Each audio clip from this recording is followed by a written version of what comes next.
Mesdames, Mesdemoiselles et Messieurs, nous allons passer à la partie débat.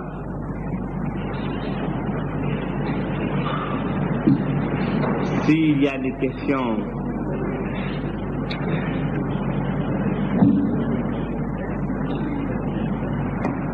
oui, approchez. Alors, vu le temps qui est limité, j'aimerais que nous souhaiterons que les questions soient brèves, précises. Oui, allez-y.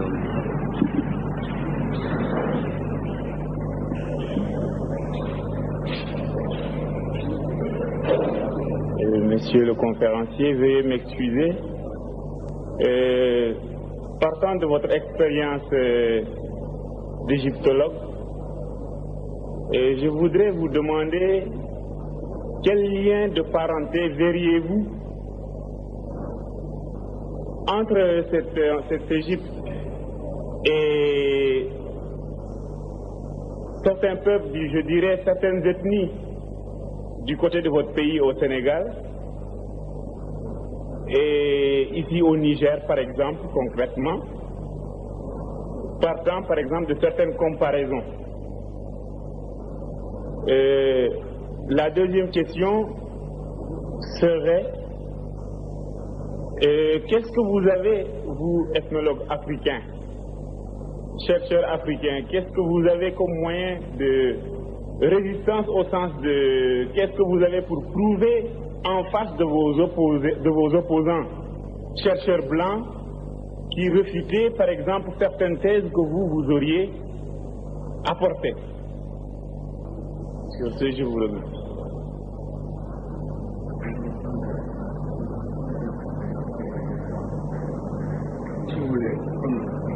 Est-ce qu'il y a des questions qui ressemblent à celle-là? Oui, monsieur. Bonsoir, la conférence. Monsieur le conférencier, j'aimerais vous saluer d'abord. Tout d'abord, je remercie le camarade Cheikh Anta Diop qui a eu pour la première fois à propos de l'histoire, je dirais, africaine concernant l'Égypte antique n'est pas une forme de philosophie. Je vous remercie.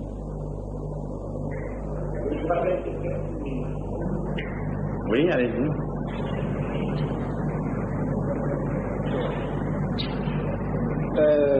Merci. Je voudrais poser une seule question au conférencier. C'est à propos, n'est-ce pas, du déplacement des 3 spécimens africains vers notamment les pays européens et jusqu'en Asie.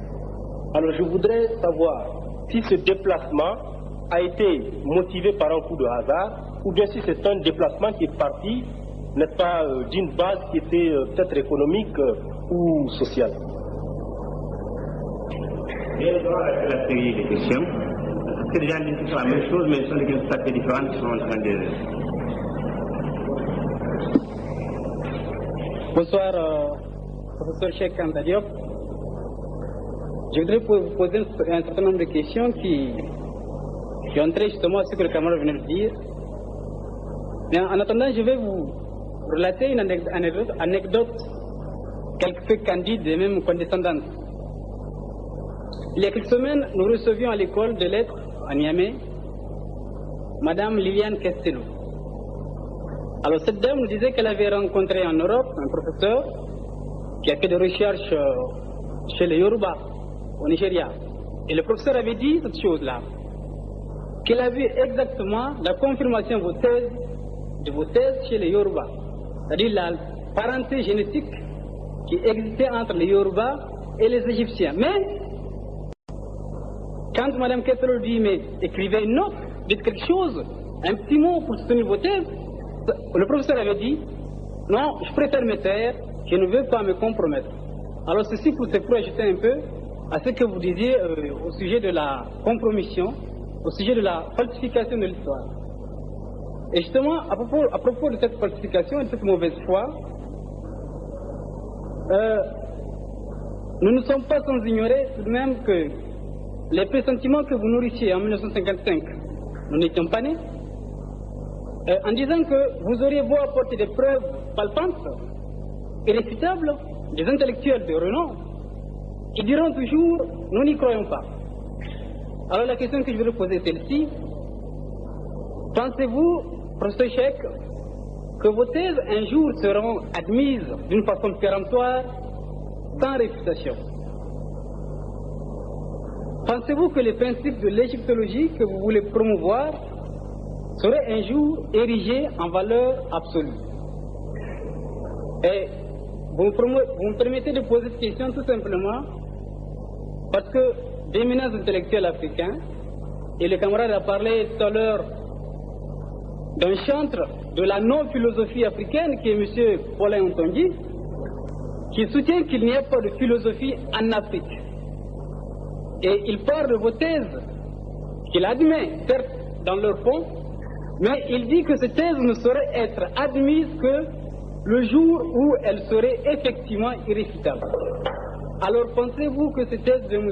Ontongi et d'autres, selon laquelle la philosophie africaine, qu'il n'y saurait avoir de philosophie africaine parce que la philosophie est simplement grecque, puis elle ne correspond pas au canon grec, elle n'est pas philosophie, pensez-vous que cette thèse tiendrait devant vos travaux? À ce moment-là, je rejoins la question effectivement du camarade. Je vous remercie. Nous allons rester à la série de questions. Oui. Bon. Vous voulez une autre question? Oui, allez-y. Une autre question encore? Non, mais je peux répondre. Allez-y. Oui.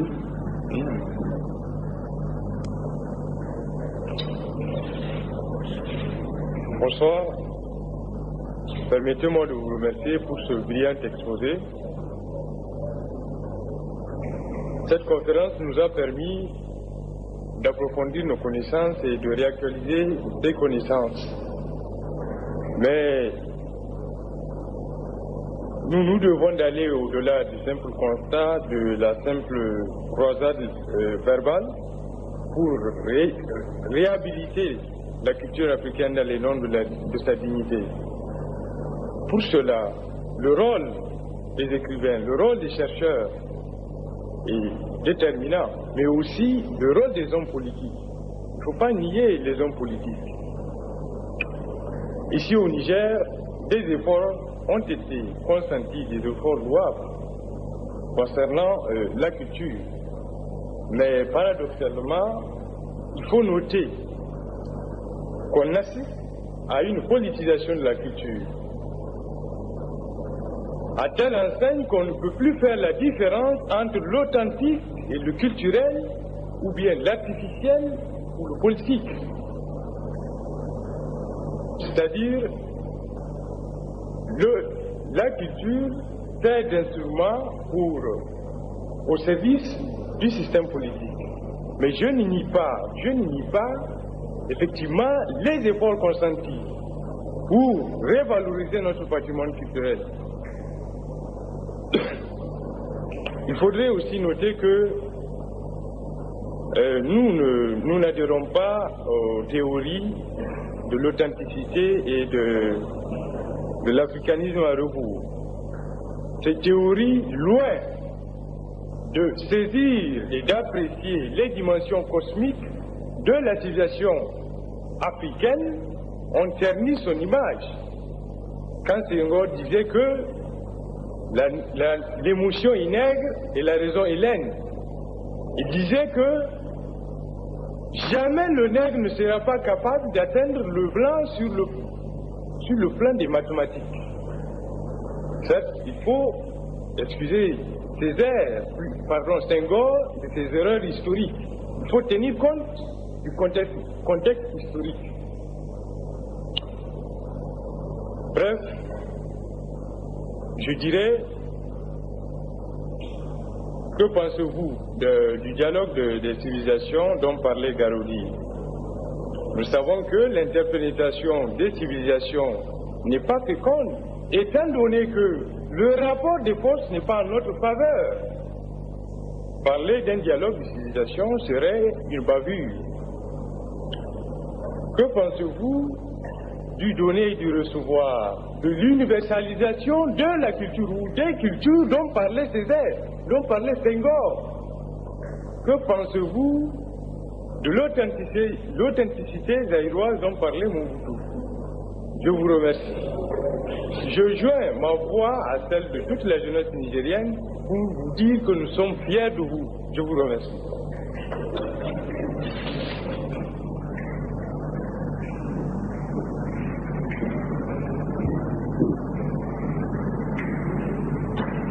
Bon, je réponds.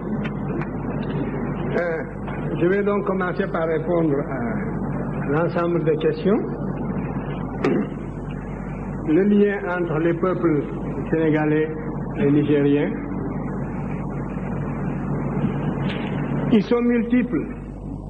Et c'est une des justifications justement de cette recherche. En tout cas, si vous voulez, tant soit peu, connaître votre passé et renforcer le sentiment de cohésion nationale, vous serez bien amené un jour à nous relayer sur le terrain où nous nous situons aujourd'hui. C'est moi qui vous le dis. Je crois que le mal que l'occupant nous a fait n'est pas encore guéri. Voilà le fond du problème. L'aliénation culturelle finit par être partie intégrante de notre substance, de notre âme. Et quand on croit s'en être débarrassé, on ne l'a pas encore fait complètement.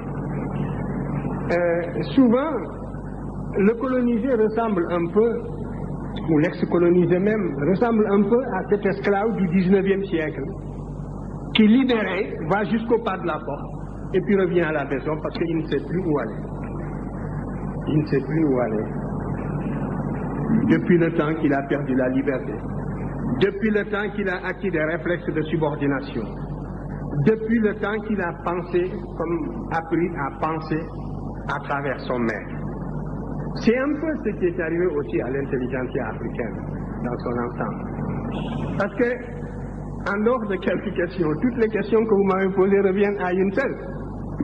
Quand est-ce que les Blancs vous reconnaîtront-ils? Parce que la vérité sonne blanche. C'est cela. Mais c'est dangereux ce que vous dites.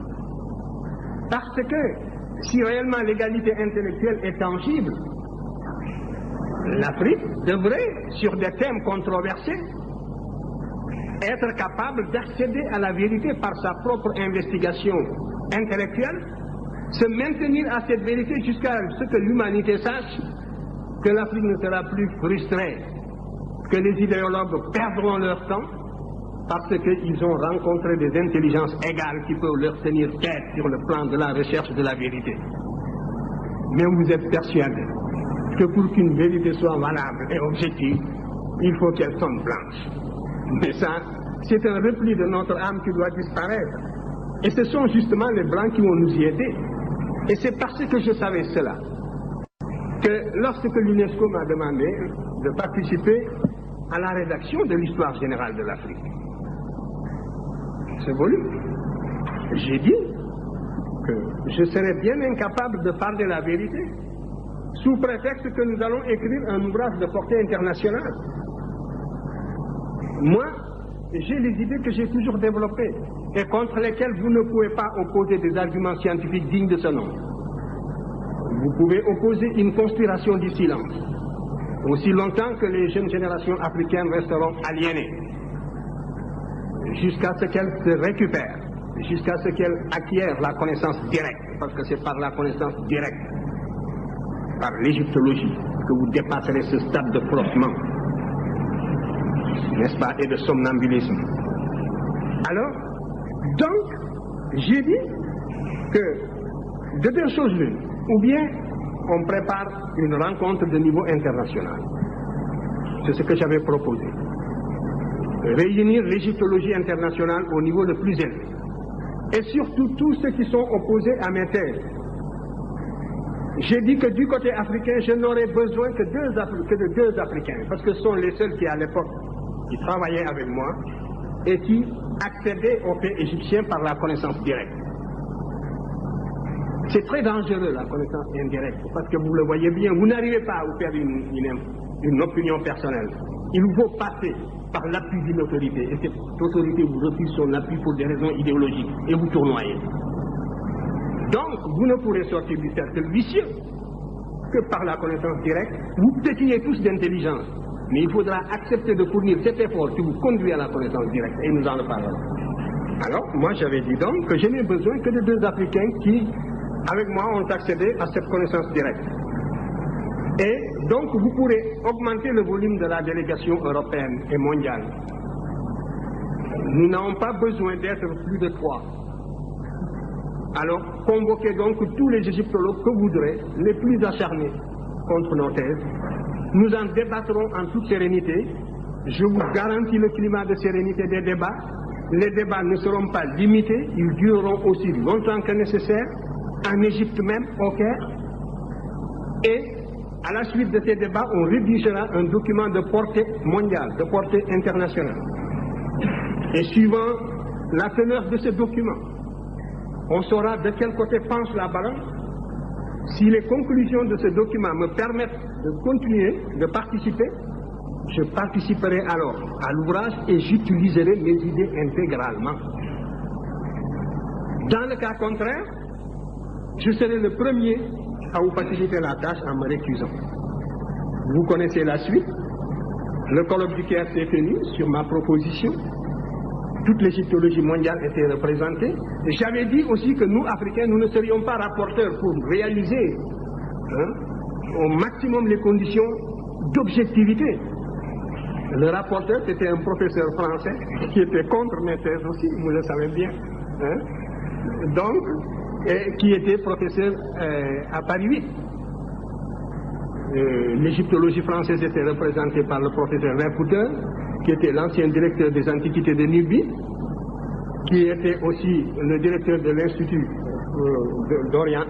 l'Institut d'archéologie orientale français du Caire, qui était le titulaire de la chaire d'égyptologie à Lille 3, etc.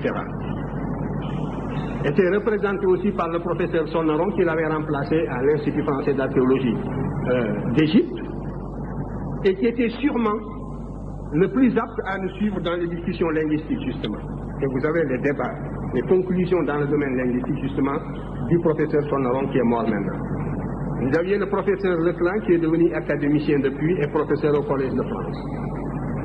Vous aviez le professeur Debono, qui était l'archéologue de la vallée du Nil. L'Amérique était représentée par Mme Gordon Chaquet, le Canada par le professeur Chini, la Scandinavie par le professeur Serge Soderberg, qui était le directeur de toute la mission de toute la Scandinavie pour la sauvegarde des monuments de Nubie, etc., etc. Voilà, moi, et toute l'égyptologie égyptienne sur place aussi, au Caire et en Égypte, sont venus participer. Vous avez la liste des participants ici.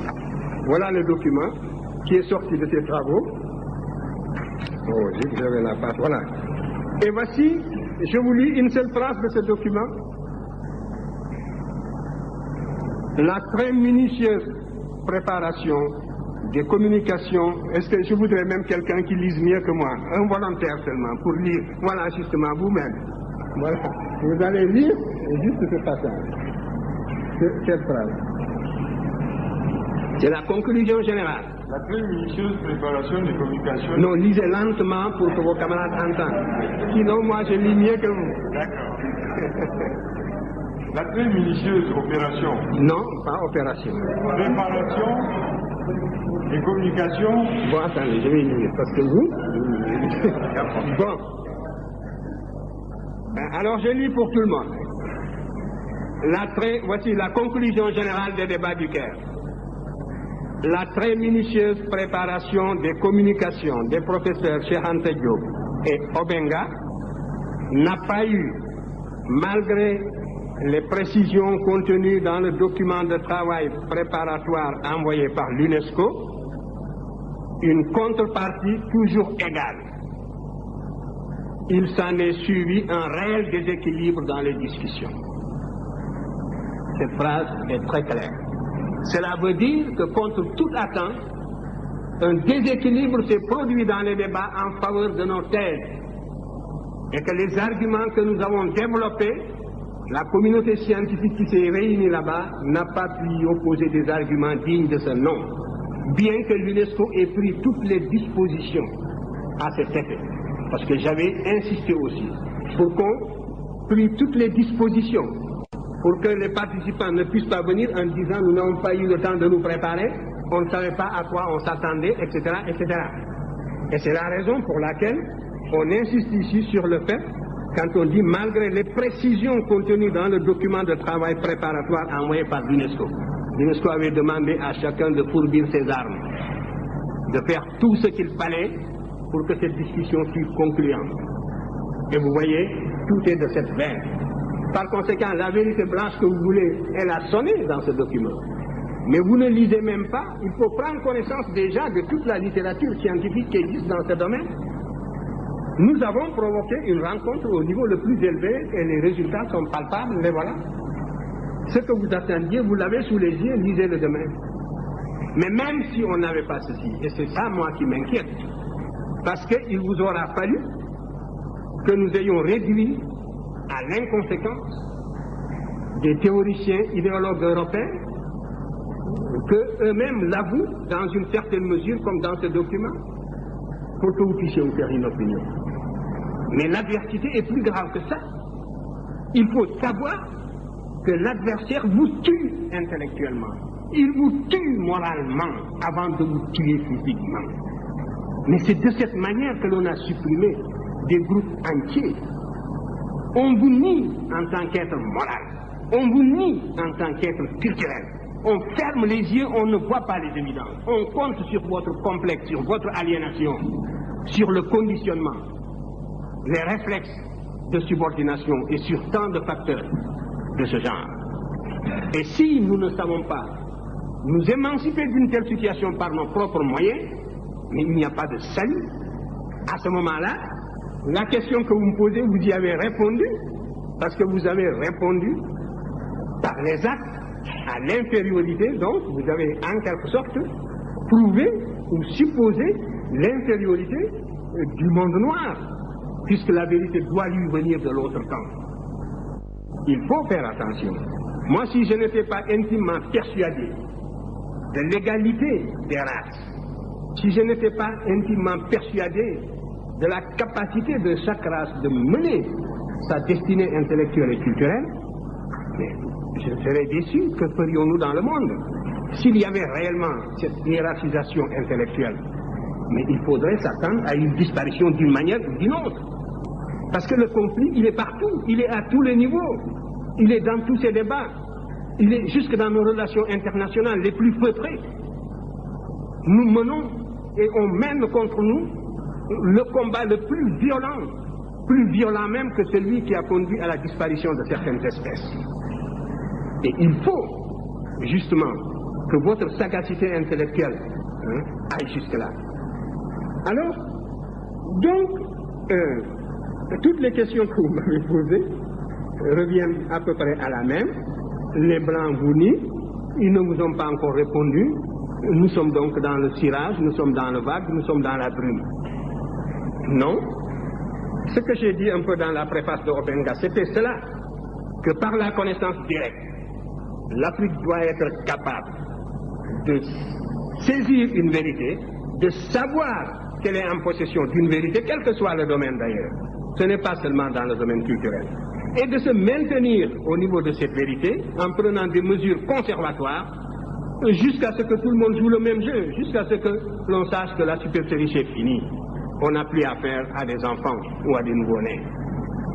Mais c'est là à la fois une réaction intellectuelle, une réaction culturelle, ça demande la mobilisation de toutes les capacités de l'être, un être qui, abstraction faite de son aliénation, a les mêmes capacités que n'importe quel autre être. Alors, vous me demandez, moi je n'ai jamais, vous voyez la phrase que vous citez, ou le beau poème que vous citez, il est dans National. Je l'ai cité, l'émotion est nègre et la raison hélène. Cette dichotomie, je l'ai combattue, c'était même une des raisons. Vous voyez bien la différence qui nous sépare de toute cette littérature. Comment voulez-vous, il faut prendre connaissance au moins de tout cela.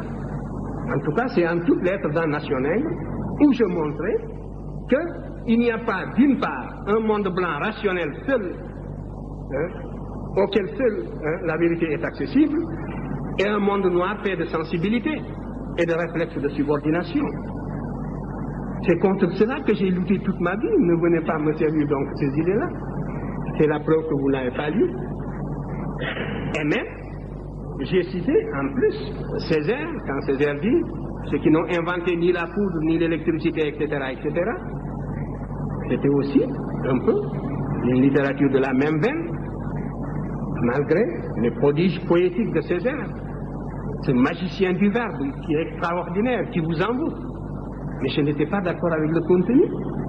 Et je l'ai dit et il m'a compris. Quand Nation Nègre est sortie, Césaire n'a pas hésité à dire que c'est une bonne nouvelle. Et Césaire a fait le tour du Paris progressiste pour trouver, former une équipe, un comité pour défendre ce livre. Tout le monde a fait le vide autour de lui, ce que j'ai écrit dans la préface de la dernière édition de Poche. Regardez. Dès que vous parlez de patrimoine culturel, la gauche occidentale et la droite se touchent. Et souvent la gauche est plus minable que la droite. Faites l'expérience. On vous accorde l'égalité abstraite, mais l'idée que des nègres aient pu connaître une promotion historique dans le passé leur est réfractaire. Ils sont réfractaires à cette idée. Et parce que leur formation intellectuelle tardivement acquise se situe à un niveau très superficiel, au niveau du cortex, au niveau de l'intellect. Mais la formation qu'ils ont reçue tous dans leur plus tendre enfance, les clichés auxquels ils sont habitués dans leur environnement d'enfance, les caricatures et tout, comme je vous le montrais ici, aussi dans le monde méridional, c'était l'inverse. Tout cela les empêchait, les rendait aveugles, n'est-ce pas, pour observer des vérités comme celles que nous leur opposions. Par conséquent, il n'y a qu'un seul salut, c'est la connaissance directe. Et aucune paresse ne pourra nous dispenser de cet effort. Il faudra absolument acquérir la connaissance directe. À formation égale, la vérité triomphe. Formez-vous, armez-vous de science jusqu'aux dents, c'est ce que j'ai dit à Obenga, et arrachez votre patrimoine culturel. Ou alors, traînez-moi dans la boue si, quand vous arriverez à cette connaissance directe, vous découvrez que mes arguments sont inconsistants. C'est cela. Mais il n'y a pas d'autre voie. Et les appuis que vous cherchez, vous ne les aurez pas.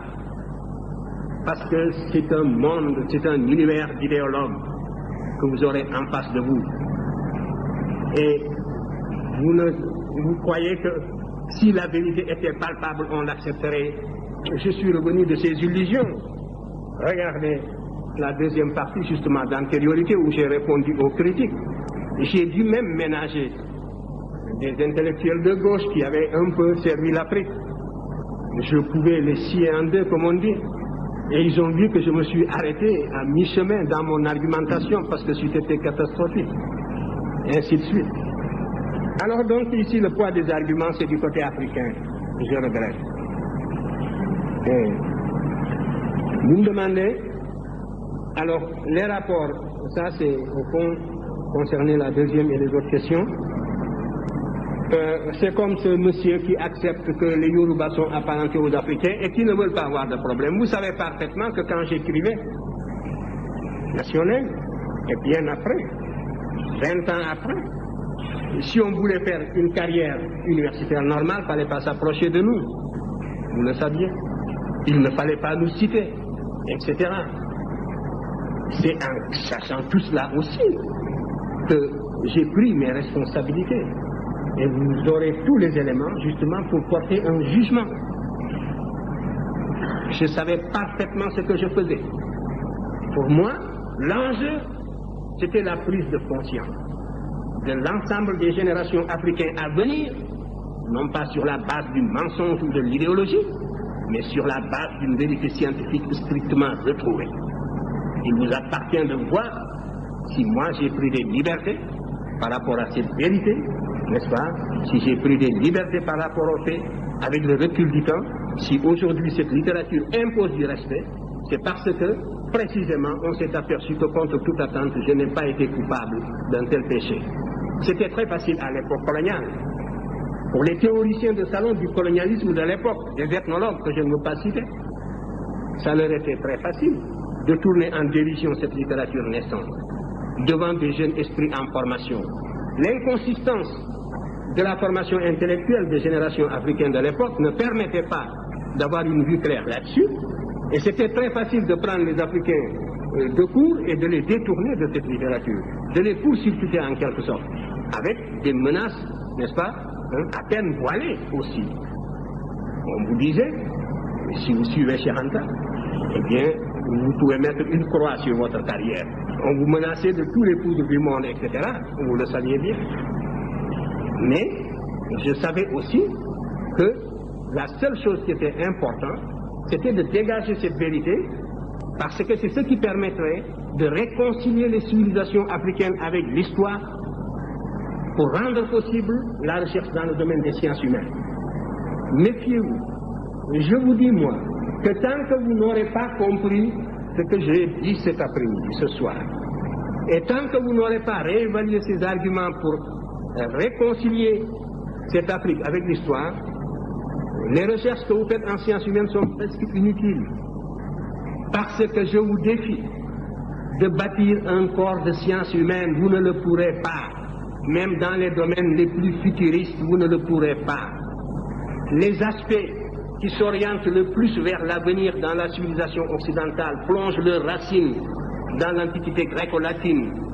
Mon attitude n'est pas une attitude passéiste de quelqu'un qui se délecte du passé. Toute mon activité est tendue vers l'avenir. Et ce passé, je le déblaye tout simplement pour rendre possible l'édification d'un corps de sciences humaines. Lorsque pour la première fois je me suis intéressé à l'histoire de l'Afrique, je ne cherchais nullement à aboutir à une civilisation grandiose. Il y a souvent un procès d'intention qui passe à côté des sentiments réels. Vous ne trouverez jamais, on fausse même la psychologie humaine, vous ne trouverez jamais un peuple qui admire l'histoire d'un autre peuple. Prenez la Serbie, prenez n'importe quel peuple de l'Europe centrale. Ce que le peuple de l'Europe centrale voudrait, c'est de refaire le chemin humble que ses ancêtres ont suivi, de retrouver le lien conducteur, le fil ténu, qui le lie à ses ancêtres les plus lointains, quel que soit le caractère humble de l'expérience que ces peuples ont vécu, que ces ancêtres ont vécu. De pouvoir retrouver la somme de ses réussites, de ses succès et de ses échecs, parce que nous, il est fait de tout cela. De la même façon, ce qui m'intéressait, c'était de remonter l'Afrique. Moi, quand je m'occupais d'histoire, nous étions presque une génération spontanée. On nous disait que le nègre de grande taille n'était pas un indigène de l'Afrique. C'était les théories, justement, de Rivet qui étaient en vigueur. L'Afrique était peuplée à partir de l'Océanie. Donc le noir que vous êtes et moi, nous sommes des occupants. Nous sommes des étrangers qui sommes venus sur un sol qui nous est étranger. Les seuls habitants de ce pays, c'était les Pygmées. Le noir a devancé le blanc est venu, s'il est plus fort, il évince le noir qui est un étranger comme lui. Voilà les théories qui étaient en vigueur. Quant à l'origine réelle du noir, ça se perdait dans la nuit des temps. Et notre histoire était enseignée avec des dates qui apparaissaient comme des contes d'épiciers. Alors, devant une telle situation, la seule chose qui m'intéressait, c'était, j'étais habité par la certitude, a priori, que nous sommes là, sur ce continent, en même temps que les autres, que nous avons toujours vécu ici, que nous sommes des Noirs capables, des hommes capables, aussi capables que les autres. C'était la seule chose que l'on pouvait supposer a priori. Et ce qui m'intéressait, c'était donc de retrouver ce chemin humble qui me conduirait à nos ancêtres les plus lointains. Et quand je suis tombé sur l'Égypte, mes camarades le savent de ma génération, j'étais gêné. Ça ne m'intéressait absolument pas de tomber sur l'Égypte pour ce que je cherchais. C'est le fil conducteur, c'est la continuité, c'est la restauration de la conscience historique qui m'intéressait. C'est cette conscience historique qui est le ciment, qui réunit les individus d'un peuple, qui fait qu'un peuple n'est pas une population, un agrégat d'individus sans lien. C'est ce sentiment historique seulement que je voulais restituer, restaurer. Et je ne pouvais pas non plus, en aboutissant à l'Égypte, falsifier l'histoire par complaisance, pour être dans le vraisemblable du moment. C'était tout. Alors, on me demande... Oui, le motif de déplacement, les migrations, vous savez, les migrations, il y a toujours une pression matérielle, soit des intempéries, phénomènes climatiques, sécheresse comme au Sahara, voilà, nous le savons. J'ai identifié plusieurs voies de migration. Le Sahara, à partir de moins 7000, j'ai établi des datations au C14 qui nous donnent un Sahara qui commence à se désertifier vers moins 7000, même j'ai trouvé même des dates de moins 8000. Donc à partir de là, le Sahara se désertifie. Les populations qui étaient plus au nord sont montées vers l'Afrique du Nord. Et les Noirs qui sont en Afrique du Nord, ce ne sont pas seulement des Noirs qui sont allés là-bas du fait de l'esclavage du Moyen-Âge. Ils font partie aussi d'une source très ancienne. Et les populations qui étaient plus au sud sont descendues. C'est les Proto-Vangara qui sont descendus vers le sud, d'autres sont allés vers l'est. Donc, il y a là une cause climatique de déplacement de peuples. Je vous ai dit que les déplacements se font à la petite semaine. Il y a 2400 ans, ce qu'on appelle la dernière période humide. Toute l'Afrique était couverte de prairies herbeuses. Donc, on pouvait se déplacer depuis la vallée du Nil jusqu'à l'océan Atlantique en marchant derrière des troupeaux. Par conséquent, là aussi, il y a une voie de migration. Maintenant, il y a la corrélation également entre des événements intérieurs et des événements extérieurs. Il est certain que le sac de Thèbes par les Assyriens, la façon féroce dont les Assyriens ont détruit la ville de Thèbes en 663, a eu des répercussions comme l'occupation de Paris par les Allemands, mais ça n'a pas duré. Donc la métropole noire, une fois qui était vénérable, millénaire, la première fois qu'elle a été mise à sac, ça a eu des répercussions profondes sur les populations africaines qui vivaient presque attirées comme en formant une sorte de grappe sur la vallée du Nil. Dans des publications prochaines, je montrerai que les Égyptiens étaient descendus jusqu'au Shabbat, c'est sûr, jusqu'au Zaïre. Nous avons des preuves archéologiques de tout cela. Nous avons des preuves archéologiques qui sont venues ici, des preuves relevant de la linguistique d'autres faits qui sont venus justement jusqu'à la boucle du Niger. Ça concerne la première question sur laquelle je dirai un mot. Alors, donc, il y a tout cela, donc des motifs climatiques, une pression extérieure, la victoire, la perte de la souveraineté nationale de l'Égypte a fait que les populations africaines se sont relâchées et se sont repliées sur elles-mêmes à l'intérieur pour former des royaumes à l'intérieur. Alors que jusque-là, l'Égypte était la grande métropole, un peu comme les Germains qui étaient de l'autre côté de la rive du Danube par rapport à la civilisation au foyer romain. L'Égypte était le véritable foyer auquel le reste de l'Afrique noire était lié par 1000 liens d'esclaves. Et à partir du moment où l'Égypte a perdu la souveraineté nationale, ces populations, évidemment, se sont organisées sur d'autres bases. Alors tout cela, ce sont donc des motifs de déplacement. Pour l'histoire, la période la plus proche. Donc pour la plus ancienne, il devait en être ainsi. Les variations climatiques, on peut les cerner par la paléoclimatologie. Et ça peut être aussi dû au fait que le manque de nourriture, la pression sélective, tout cela, ce sont autant de facteurs qui jouent pour expliquer le déplacement des peuples, mais ce n'est jamais gratuit. Et ensuite, alors si quelqu'un dit que la philosophie commence par lui, moi, qu'est-ce que vous voulez que je vous dise? Je ne veux pas discuter ces arguments, je ne veux pas...